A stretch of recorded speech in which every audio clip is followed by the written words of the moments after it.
Masih bersama kami pemirsa dalam Breaking News dan kita akan lanjutkan kembali dialog bersama dengan Boris Tampubolon selaku pengamat hukum pidana menakar poin-poin apa yang dihadirkan dalam persidangan hari ini. Pak Boris masih bersama kami ya? Pak Boris? Pak Boris, apakah masih mendengar suara saya dengan jelas? Baik. Kita geser ke informasi lainnya dulu pemirsa, masih juga terkait bagaimana persidangan yang dihadirkan hari ini pemirsa. Sambil kami menunggu kehadiran Boris Tampubolon selaku pengamat hukum pidana dalam Breaking News pada malam hari ini, kita dengarkan pemirsa kesaksian selengkapnya dari salah satu saksi yang hadir hari ini, mantan Kasat Reskrim Polres Metro Jakarta Selatan Ridwan Soplanit. Selesai peragaan jam 5 sore. Iya. Oke. Setelah itu apa yang saksi lakukan? Setelah peragaan selesai, saat itu kemudian sebelum selesai dalam proses sekitar jam 4 kurang, saya kebetulan pas saya berdiri di garasi bagian dalam, kemudian ada saudara Irfan, AKP Irfan kebetulan berada di depan garasi saat itu, melintas dan dia mendatangi saya dan mengatakan bahwa Bang izin Bang, ini untuk DVR CCTV abang mau saya ambil. Irfan? Ya.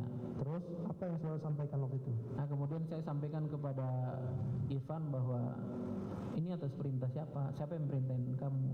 Ya. Saat itu Irfan hanya tangannya ke belakang seperti ini menunjukkan, dan saya lihat kalau tidak salah saat itu KBP Agus Nurpatria dan ada beberapa orang yang saya tidak kenal saat itu. Berarti ketika perintah siapa, saksi Irfan Widianto menunjuk ke belakang. Iya. Yang di belakang itu ada Pak Agus. Ya. Sendiri atau ada beberapa orang. Ada beberapa yang orang. saya tidak terlalu fokus untuk. Terus saudara saksi tanya nggak sama saudara Irfan, ada surat perintahnya lagi nggak? Atau langsung saudara saksi kasih DVR itu? Saat itu saya langsung berikan DVR saya karena memang saya berpikir saat itu dari tanggal 8 itu dari Barreskrim saat itu saya melihat ada saudara Ari Cahya, kemudian saya lihat juga dari Paminal dan Propam juga ada di situ, sehingga pada saat saya berpikir bahwa ini merupakan kegiatan backup dari Mabes terkait dengan kegiatan di Duren 3 tersebut. Berarti bayangan saudara, kenapa waktu itu tidak ada surat tugas tapi saudara memberikan karena sudah ada tim dari Mabes yang menurut bayangan saudara ini gabungan gitu? Iya Pak. Oke. Selesai dari situ kemana? Apa yang saudara lakukan? Setelah dari situ rangkaian seperti tadi, dari jam 4 kurang kemudian jam mendekati maghrib yang Irfan mengambil itu saya serahkan, kemudian pukul 8 malam kita ke Polres Jakarta Selatan. Hari Sabtu jam 9. Hari Sabtu. Apa yang dilakukan di Polres? Di Polres kita melakukan ANEF saat itu dengan tim penyidik dan kita ketemu dengan AKBP Arif saat itu yang membawa lembaran kronologis untuk menyampaikan untuk pembuatan LP model D itu. Sendiri Pak Arif Rahman? Saat itu Pak Arif Rahman waktu ke tempat saya sendiri, kemudian nggak lama dari itu Kompol Cuk juga ikut, tapi perbedaan waktu saat itu. Berarti tanggal 9 terjadi ANEF? Iya, itu ANEF tersendiri, kami di ruangan sendiri untuk kami ANEF tersendiri. Iya, maksud saya tadi saksi bilang di sini menjelaskan ANEF tanggal 10. Iya. Berarti tanggal 9 ada ANEF lagi? Iya, tanggal 9 itu memang ada ANEF itu di tanggal 10, tanggal 9 juga kita kumpul penyidik, itu kategori seperti briefing ANEF gitu ya. Iya, pertanyaan saya tanggal 9 dan 10 Kompol Cuk dan Pak Arif Rahman 2 hari datang berturut-turut ke Polres. Iya, kalau ikut ANEF. Betul. Oh enggak ANEF. Tanggal 9 itu dia datang untuk membawa kronologis dari pembuatan LPB itu. Oke. Iya, jadi tidak bukan buat ANEF itu. Dia cuma datang di situ terus pembuatan LPB kemudian BAI. Nah, itu tanggal 9. Nanti di tanggal 10 itu baru habis itu habis ANEF tanggal 9, selesai hari itu pulang. Selesai dari situ kita membawa hasil BHI kita sama BHP kita ke Saguling, rumah Saguling. Ketemu siapa? Saat itu ketemu FS. Pak Ferdi Sambo. Ya, saya dengan Pak Kapolres, mendampingi Pak Kapolres. Apa yang disampaikan waktu itu dengan berita acara BAI tadi? Iya, setelah kami sampaikan, kami menyerahkan bahwa ini BAI yang tadinya beliau Pak FS itu menyuruh AKBP Arif untuk membawa kronologisnya seperti itu. Berarti kronologis yang dibuat sama Pak Arif Rahman dibaca oleh Pak Ferdi Sambo tanggal 9 malam. Iya, dan Yang disetujui di situ. dia tidak langsung setuju, dia saat itu ke lantai atas untuk minta untuk mau sampaikan ke Bu PC. Saat itu beliau menyampaikan Oh, jadi kronologis itu dibawa ke atas. BAI-nya itu. BAI-nya. Setelah itu Pak Ferdi Sambo turun lagi. Setelah itu turun lagi. Apa yang dibilang sama dia? Udah oke ini. Ya, itu udah beberapa jam setelah itu baru turun lagi. Itu yang kronologis yang tembak menembak tadi ya. Oke, habis itu saudara dan Kapolres pulang. Pulang saat itu. Kita ke tanggal 10. Ya. Tanggal 10 apa yang saudara lakukan pagi? Tanggal 10 saya tidak melakukan apa-apa waktu itu ANEF. Itu ANEF yang dipimpin kanit saya saat itu di Polres. Tanggal berapa saudara memberikan perintah kepada kanit saudara untuk menerima DVR? Tanggal 10 itu kanit saya melaporkan bahwa sudah ada penyerahan DVR. Sudah ada penyerahan DVR. Penyerahan DVR oleh Cuk saat itu. Siapa yang menghubungi duluan? Kanit ke Cuk atau Cuk ke Kasat? Saat itu Cuk tidak menghubungi saya. Langsung ke kanit. Iya, maksudnya saat itu ya saya terima laporan dari kanit saya ke saya Bahwa DVR sudah diserahkan. bahwa DVR sudah, barang bukti DVR sudah diserahkan 10 malam. tanggal 10 malam. Oke. Dan saat itu saya menyampaikan bahwa ya tolong langsung dilakukan pembuatan administrasinya, kemudian langsung dibawa ke lab forensik, jangan ditunda. Berarti saudara saksi ada menyatakan tolong dibuatkan administrasinya. Ada. Ada. Sama kanit. Saya sampaikan seperti itu arahan saya. Pak Samuel. Iya. Ke anggota yang lain ada bilang kayak gitu. Karena kan via telepon dia melaporkan. Iya. Oke, habis dikasih DVR ke Cuk, saudara saksi tahu nggak kalau DVR itu berpindah lagi ke Mabes, diambil lagi? Ya, jadi saya tidak tahu bahwa setelah besok harinya ada pengambilan. Siapa yang melaporkan kepada saksi itu DVR diambil lagi? Tidak ada yang melaporkan ke saya tidak tahu. Tidak tahu. Karena di tanggal 11 itu di pagi hari pukul 7.30 kami melakukan Zoom meeting dengan pimpinan dari Polda Metro Jaya, itu rutin sampai jam 11 kurang saat itu. Jadi saya berhubungan dengan Pak Samuel, AKP Samuel saat itu cuman via WA, mulai dari jam 8 sampai dengan jam 7 atau jam 8 malam, dan tidak ada laporan. Tanggal 11 itu tidak ada laporan terkait ada pengambilan maupun via telepon. Kapan saudara tahu DVR itu sudah diambil lagi ke Mabes? Kami tidak tahu. Tidak tahu sama sekali. Tidak tahu. Tanggal 14 saudara saksi ada menyuruh untuk dibawa ke lapor. Ya, sampai dengan tanggal 14 saya menanyakan kembali, saya meng-cross-check kembali AKP Samuel maupun tanggal 12 juga meng-cross-check kembali Ibda Arsad. Saat itu saya mengingatkan bahwa tolong dibuatkan tabel barang bukti dan tabel pemeriksaan saksi, kemudian barang bukti yang belum dibawa ke lapor atau belum dibuatkan administrasi agar segera dilakukan, jangan ditunda-tunda lagi. Maksudnya saya sampaikan seperti itu. Berarti yang menghubungi saudara saksi ya untuk minta tolong kepada saudara Dimas. Ya, Dibawa ke lapor. saat itu AKP Samuel bilang siap, ada barang buktinya masih di saya di Mabes. Kemudian saya bilang segera suruh, karena dia ada kegiatan di Barreskrim saat itu, saya bilang suruh Arsyad Kasubditmu ambil lan bawa ke lapor. Saat Arsyad membawa ke lapor, Arsyad melaporkan, mohon izin Bang, saya mau bawa ke lapor tapi kan saya melakukan sebagai Katim pengamanan TKP saat itu. Kemudian saya menghubungi saudara Dimas untuk membantu membawakan ke lapor. Bukankah prosedurnya kalau kita memberikan barang ke lapor itu ada surat perintah, surat tugas, segala macam, perintah acara? Ya betul. Itu saudara saksi suruh bawa nggak ke sana? Saya selalu mengingatkan bahwa administrasi selalu dibarengi dengan masalah penyerahan setiap barang bukti. Selalu saya ingatkan. Oke, berarti saudara saksi ada mengingatkan. Pertanyaan saya sekarang, dari seluruh rangkaian dari pertama sampai terakhir tadi, tanggal 8 sampai tanggal 14, saudara melaporkan kepada Kapolres. Ya, Semua kapan sprint untuk semua ini dibikin? Baik itu sprintuk atau sprint lead atau sprindik, kapan mulai ada? Di tanggal 8. Tanggal 8, malam itu langsung ada? Iya. Berarti semua dilaporkan ke Kapolres? Iya. Ketika ini semua tidak dilengkapi dengan sprint waktu yang tadi waktu ke lapor segala macam, saudara mengetahui itu apa tidak?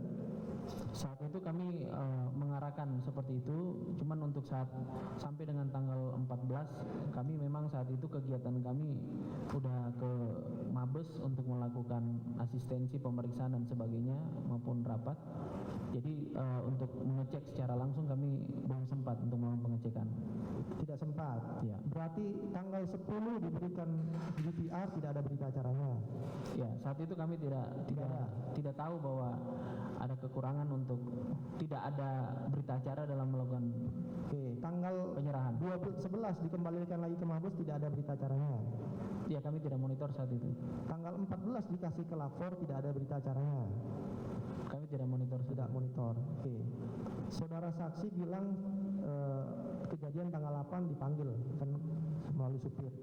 Itu waktu tembak menembak itu dengar nggak suaranya tembakan? Ya, dapat saya sampaikan saat itu kami sebelum kejadian itu memang badan kami tidak enak, saat itu kami sakit. Kemudian setelah kami makan siang sekitar jam 2 itu kami makan siang, kemudian kami istirahat. Berarti tidak mendengar? Kami tidak mendengar. Sampai dipanggil sore?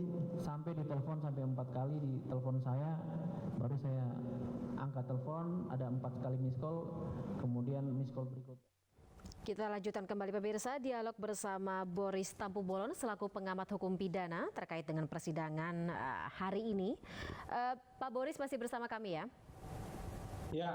Baik, Pak Boris, kita lanjutkan kembali terkait tadi kalau misalnya dari kacamata Anda, saksi yang dijadikan katakanlah orang-orang yang dijadikan saksi hari ini mayoritas berasal dari penyidik Polres Jaksel. Satu institusi Polres Jaksel semuanya diduga terkait atau mengetahui informasi terkait dengan CCTV Verdi Sambo. Apa tanggapan Anda?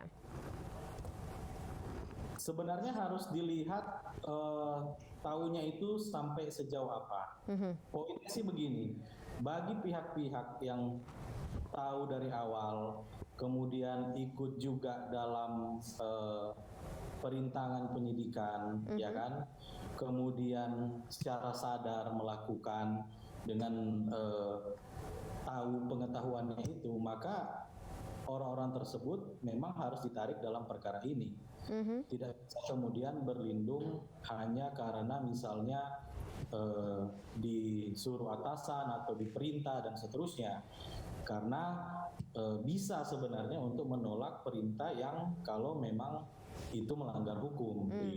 Jadi harus dilihat sejauh mana pengetahuan dan sejauh mana niat tindakan, pengetahuan, niat, dan kemudian berubah menjadi tindakan dalam menghalangi penyidikan itu. Nah, orang-orang tersebut tentu harus juga dimintai pertanggungjawabannya. Nah, kalau misalnya bicara mengenai tadi perintangan penyidikan, kemudian juga budaya yang katakanlah memang ya berjiwa korsa seperti itu di kalangan aparat penegak hukum ini. Ada beberapa nama juga yang kalau misalnya saya perhatikan ini juga tidak dijadikan saksi sampai dengan saat ini, tapi disebut oleh saksi lainnya dalam persidangan seperti Acai, seperti itu. Sebenarnya kalau dari kacamata pakar pidana sendiri, line of komando di kalangan polisi itu sampai dengan saat ini seperti apa sih? Tidak hanya Indonesia saja tapi juga negara lain tampaknya memang masih memegang chain of commando yang sangat kuat, instruksi yang sangat dipatuhi oleh anak-anak buahnya. Ya, jadi sebenarnya Mbak, kalau bicara komando itu sebetulnya adalah budaya ya. Tapi kalau bicara dalam konteks hukum, dalam konteks kepolisian, sebenarnya komandonya kepolisian itu adalah hukum, gitu. Harus taat dan patuh. Tapi sama-sama melanggar hukum dengan ya melakukan obstruction of justice, Pak. Nah, itulah memang ya kembali lagi ya bahwa tentu dikembalikan kepada pribadi masing-masing. Mungkin kita semua tahu bahwa misalnya nih melanggar lampu merah itu nggak boleh, tapi kita tetap saja melanggar lampu merah misalnya. Jadi memang harus dikembalikan kepada personil atau diri masing-masing personil gitu. Tapi kalau ditanya apakah harus taat komando, sebenarnya harus taat dan komando terhadap hukum. Kalau ada perintah atau komando yang bertentangan dengan hukum, harusnya ditolak gitu. Walaupun kalau misalnya dalam kesaksiannya atau pembelaannya, mana mungkin kita bisa menolak atasan atau perintah dari atasan yang sudah begitu lama memimpin kami, ini tidak bisa dijadikan alasan pemaaf ya Pak Boris? Kalau dijadikan alasan pemaaf menurut saya tidak bisa. Yang bisa itu paling sebagai pertimbangan meringankan hukuman. Apakah benar misalnya perintah itu kemudian tidak bisa dibantah, ya artinya dilihatlah di situ kualitas niatnya itu seperti apa kan, nanti hakim yang menilai apakah memang benar-benar si terdakwa ini mau tidak mau harus melakukan karena perintah atau seperti apa, tapi itu tidak bisa dijadikan alasan pembenar atau alasan pemaaf. Baik. Kita geser lagi ke poin selanjutnya, mungkin yang terakhir juga kali Pak Boris, terkait dengan pemeriksaan beberapa saksi yang sudah kita lalui persidangan beberapa kali ini, itu menghadirkan beberapa saksi secara berbarengan seperti itu pemeriksaannya oleh majelis hakim. Ini implikasinya apa ya Pak Boris? Apakah ada implikasi tertentu? Ya sebenarnya itu kalau menghadirkan, sebenarnya menurut KUHAP saksi itu harus diperiksa sendiri-sendiri. Biar apa? Biar tidak saling mempengaruhi satu sama lain, ya kan? Cuma memang dalam praktek tidak jarang juga saksi itu diperiksa bersamaan. Alasannya agar ini biar cepat, biar tidak mengulang-ulang pertanyaan. Tapi sebenarnya hal itu dimungkinkan kalau keterangan saksi satu dengan saksi yang lain itu berbeda maksudnya si A menceritakan konteks atau peristiwa yang berbeda. Tidak boleh saksi-saksi itu semua nanti menceritakan hal yang sama tapi mereka diperiksa bersamaan. Nanti saling mendengar, saling mempengaruhi, nanti yang lain saling ikut-ikutan. Nah itu sebenarnya yang dijaga oleh KUHAP, kenapa saksi itu tidak boleh saling